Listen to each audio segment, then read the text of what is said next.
दोस्तों, आज बहुत ही अफसोस के साथ ये कहना पड़ रहा है कि जो देश का दिशा है, आज जो देश का हालात है, ये किसी से छुपा हुआ नहीं है।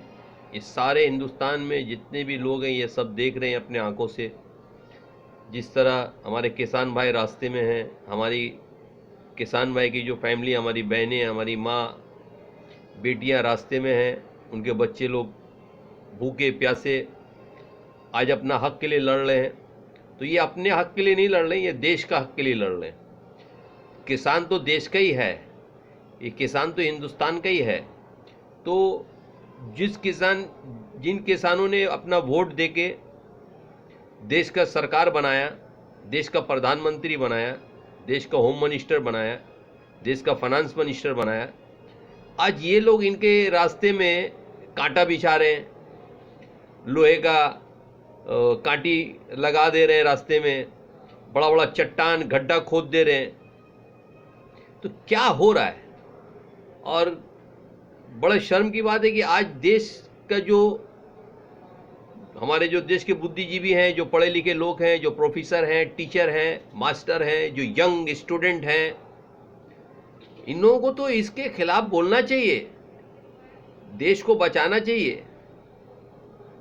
इनसे कोई बात नहीं कर रहा है। महंगाई ज़मीन से आसमान छू रहा है। आप देखिए, आटा, चावल, दाल, तेल, मसाला, ये सब, प्याज, सब्जी, आसमान में दाम चला गया है। आप देखिए, डीजल पेट्रोल का दिन बे दिन दाम बढ़ रहा है।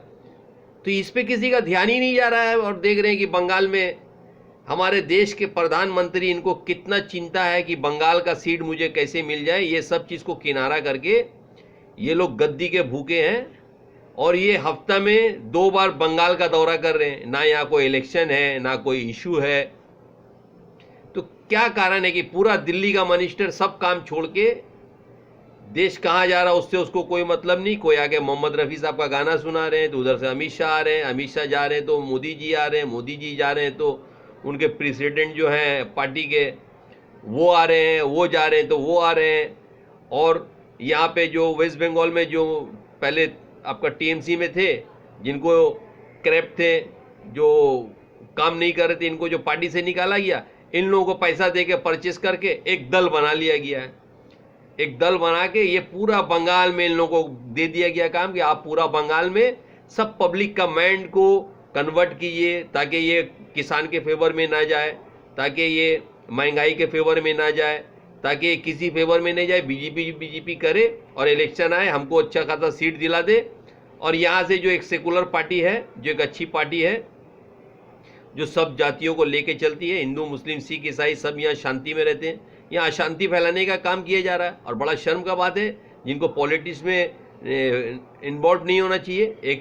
मैं मीडिया में देख रहा था, एक्स गवर्नर साहब आके पॉलिटिक्स का बात कर रहे हैं।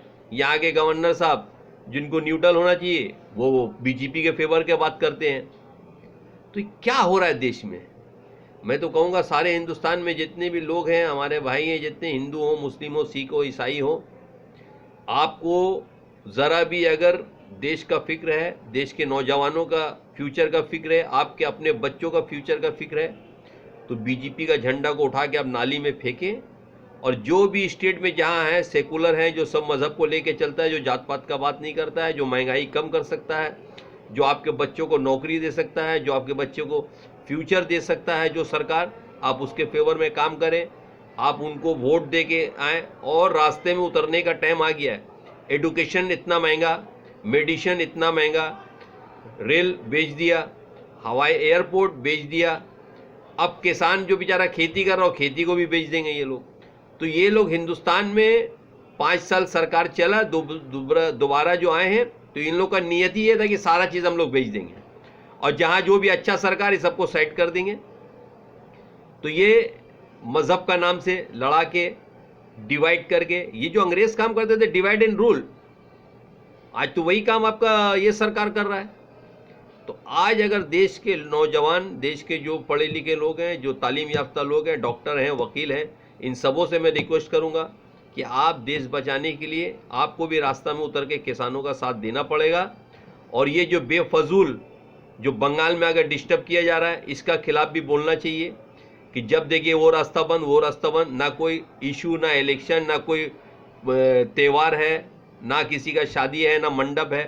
क्या कारण है? जो इलेक्शन कमिश्नर अभी ऐलान ही नहीं किया इलेक्शन का, ये लोग आके रथ यात्रा निकाल रहे हैं, तो कोई आगे रफ़ी साहब का गाना सुना रहे हैं। दुनिया का जितना झमेला सब बंगाल में।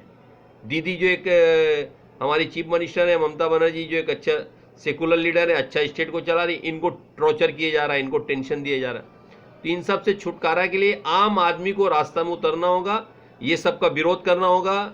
आप विरोध कीजिए महंगाई कम करने का, जो बेकारी, जो आपका मिडिल क्लास खत्म हो गया। आप किसी भी मॉल में चले जाइए, कस्टमर नहीं है। तो जो पूंजीपति थे वो 4 गुना पूंजीपति हो गए, जो मिडिल क्लास था वो फिनिश हो गया, जो गरीब था वो और गरीब हो गया। और ये लोग ऐसा एक मुद्दा ला देते कि आप किसी भी जो आपका जो महंगाई का या किसान का फेवर का या एडुकेशन का किसी का बात मत कीजिए। अब एडुकेशन भी इतना महंगा हो गया, आप बच्चों को पढ़ा नहीं सकते, आपके पास आमदनी नहीं, पढ़ाइएगा कहाँ से? तो ये सारा चीज़ हिंदुस्तान के हर नौजवान और हर पढ़े लिखे तबकों को अगर ये चीज़ नहीं आप लेके रास्ता में उतरें, आप अगर इसका हिंदुस्तान का भला चाहते हैं, हिंदुस्तान का भलाई चाहते हैं, हिंदुस्तान के आने वाले नौजवान का फ्यूचर चाहते हैं, तो आपको इसका खिलाफ उतरना पड़ेगा। और आपको ये फैसला आपको खुद लेना होगा कि आगे देश किस दिशा पे जाएगा, देश तरक्की कैसा करेगा। अब हमारे प्रधानमंत्री जी हैं, कभी बंगाल में आते हैं तो बोलते मुझे बंगाल बहुत पसंद है, और वही प्रधानमंत्री दूसरा दिन आसाम में याद बोलते मुझे आसाम बहुत पसंद है। अब ऊपर वाला जाने, भगवान जाने कि हमारे प्रधानमंत्री जी को कौन सा स्टेट बहुत पसंद है। अरे भाई, आपको तो देश का सबसे बड़ा पूरा हिंदुस्तान आपको दे दिया गया, आपको इतना बड़ा कुर्सी हिंदुस्तान के जनता ने दिया जो आप प्रधानमंत्री हैं। तो आप वहाँ बैठ के देखिए कि क्या हिंदुस्तान का कौन सा जो तबका है, जब से लॉकडाउन हुआ है हर लोग, हर नौजवान, बूढ़ा हो बच्चा हो, हर मज़हब के लोग, हर जाति के लोग परेशान हैं। काम नहीं है, नौकरी नहीं है, किसी के पास खाना नहीं है, और आप लोग को सिर्फ गद्दी, चेयर, कुर्सी, इनका फिक्र लगा हुआ। तो मैं रिक्वेस्ट करूंगा जितने भी हिंदुस्तानी हैं हमारे भाई, हिंदू मुस्लिम सिख ईसाई, साहब आप इसका किसान भाइयों का साथ दें और इसका विरोध में उतरे कि ये सब चीज़ नहीं होना चाहिए। आपको देश का प्रधानमंत्री हैं, आपको देश दिया गया, आप देश को देखिए। और जो भी नौजवान जो नौकरी नहीं है, जिनके पास काम नहीं है, इनको रोज़गार देने का आप रास्ता बनाइए। और जितने भी लोग हैं जो बेकार लोग, बहुत सारे अभी भी आते ही जाते रहेंगे बीजेपी में, जैसे मुकुल राय है, आपका अधिकारी है, कौन है, इन लोगों का कोई पता होता नहीं रहेगा। 6 महीना के बाद अभी ये लोग पैसा वैसा ले लिए बीजेपी से, अभी वो बीजेपी करके सबका मैन कन्वर्ट कर रहे। तो प्लीज़ आप लोग अपना मैन कन्वर्ट मत कीजिए, और सही जो मांग है किसान भाइयों का उसका सपोर्ट कीजिए। जो देश में महंगाई है उसके विरोध में आप उतरिए, जो पेट्रोल डीजल का दाम बढ़ रहा है उसके विरोध में उतरिए, जिस एजुकेशन स्कूल जो महंगा हो गया है, मेडिसिन महंगा हो गया, इसके विरोध में उतरिए। तभी देश बचेगा, आप भी बचिएगा, हम भी बचेंगे। प्लीज़ इसको आप देखिए, समझिए और शेयर ज़रूर कीजिए। Thank you.